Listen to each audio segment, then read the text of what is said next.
Hey everyone, Jess here, and thanks for tuning into this week's episode of Recall. Now I actually just got back from PAX East and Riot's booth was amazing as always. But let's go over some of the things they talked about while they visited Boston. Just like last year's Pool Party Leona, their concept this year was Exterminator Twitch. Fair warning though, Iron Stylist himself said the skin is just a concept and there are no promises that it will be put into action. For those who didn't know though, Exterminator Twitch popped up on the PBE a very long time ago, and we haven't heard anything since. The art team decided to reboot the skin with the upcoming release of Twitch's visual update. They started from scratch and built a drawing into a lovely splash art. It was broadcasted to the massive audience in attendance at PAX. Iron Stylist, Oh My Goodness, and Grumpy Monkey took all of Summoner's questions while the art demo took place. On day 3, they even made an in-game model for the skin. So at PAX, they debuted the whole creation of Exterminator Twitch. It was really interesting to watch them start from a sketch, create a splash art, and put it into a model in just a period of 3 days. Now Riot actually had a panel about releasing champions, where they talked a little bit about Twitch, and even a possible Karthus visual update. The Art of Relaunching Champions in League of Legends panel held a lot of great information about the game and the company.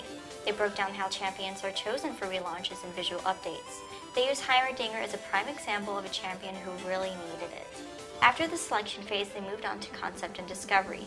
They explained how they brainstormed and just really broke down the characteristics of a champion and what makes them the champion that they are.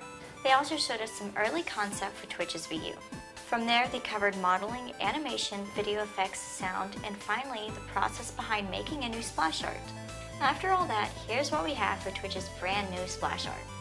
And at the very end of the panel, we got a sneak peek at a work in progress for the future Karthus visual update, which includes legs.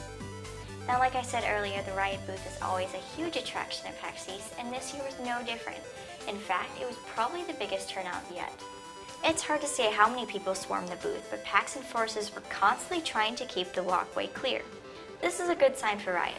Every year, their turnout continues to grow, showing that their fan base is also growing. Riot's own Chaos Eidolon, the character artist for Vel'Koz, wasn't there last year, but he says the turnout this year was amazing. He also said that he had some really awesome conversation with fans and met some great people. Though he uses the forums often, he says the face-to-face interaction with summoners is a nice change and is really good for the company in general. The event is an overall great experience. They hosted many Riot versus the community games, but one of the most notable ones was an Earth match on day 3. Iron Stylist went face-to-face in mid lane against another Leona, and gave up first blood. The community went on to win the match, serving us proud.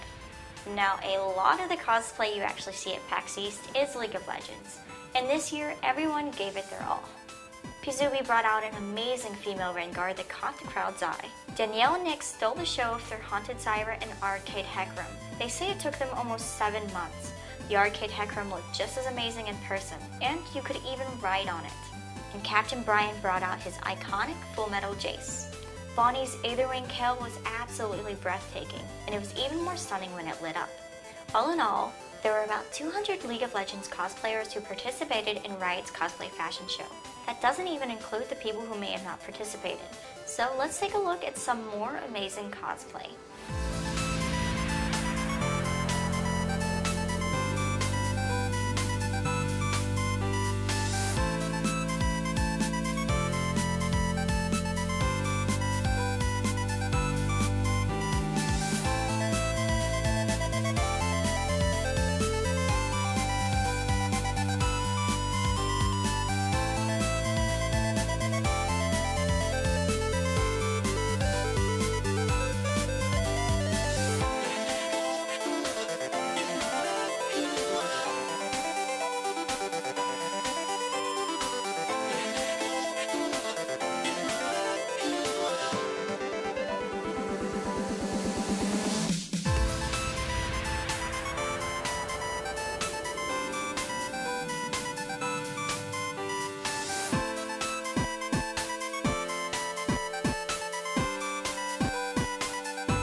PAX East was a blast and I can't wait until next year.